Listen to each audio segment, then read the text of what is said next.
নমস্কাৰ বন্ধুসকল, আজি ভিডিঅ'টোৰ মাজলৈ প্ৰথমে আহিছে যদি চেনেলটো ছাবস্ক্ৰাইব কৰিব নাপাহৰিব। মই এজনী ঘৰৰ ওচৰৰে ছোৱালী ভাল পাইছিলোঁ। তাইৰ নাম হ'ল পপী।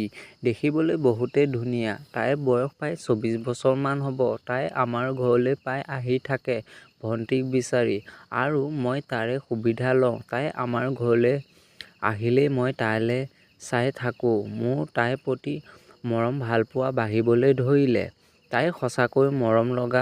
তাইৰ উঠনীয়া গাভৰু দেহাটো দেখিলেই মোৰ দেহা থৰক বৰক কৰে। এতিয়ানো তাই মোৰ হ'ব। তাইক পাবলৈ মোৰ বহুতেই হেঁপাহ আছে। এদিন কি হ'ল, মই ঘৰত অকলে আছিলোঁ। তাই ভণ্টিক বিচাৰি আহিছিল।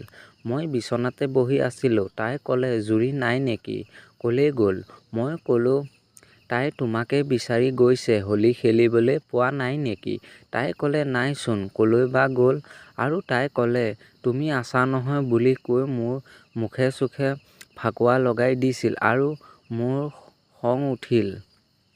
তাইক বিচনাতে পেলাই লৈ ফাকুৱা লগোৱা চলে তাইক য'তে ত'তে ফাকুৱা লগাই দিলোঁ আৰু মই তাইৰ বুকুৰ ফাকেদি ফাকুৱা গুৰি ঢালি দিছিলোঁ। তাইৰ কোমল বুকুখন বগাৰ পৰা ৰঙালৈ পৰিণত হৈছিল আৰু তাই খঙত মোক মাৰিবলৈ দৌৰাই ফুৰিছিল। তাই মোক ধৰিব নেপালে আৰু তাই বিচনাতে বহি পৰিল আৰু মই তাইৰ ওচৰলৈ চাপি গৈছিলোঁ। তাই মোক ঘপককৈ বিচনাত পেলাই ফাকুৱা পেকেটটো ঢালি দিলে। তাইৰ ডাঙৰ ডাঙৰ বিলাহী দুটা হালি জালি মোৰ মুখতে লাগিছিল আৰু মোৰ কামুৰি দিওঁ লাগিছিল। তাই মোক বিচনাত হেঁচি ধৰিছিল।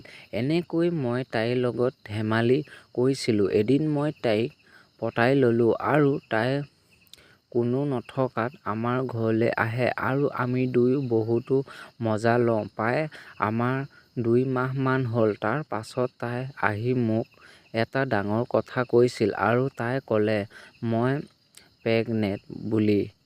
সেই কথা শুনি মোৰ বহুতো ভয় লাগিছিল। আমি কি কৰোঁ কি নকৰোঁ লাগিছিল আৰু মই তাইক বিয়া পতাৰ কথা ভাবিলোঁ আৰু মই তাইক বিয়া পাতিলোঁ। তাৰ পাছত আমাৰ ল'ৰা এটা জন্ম হ'ল।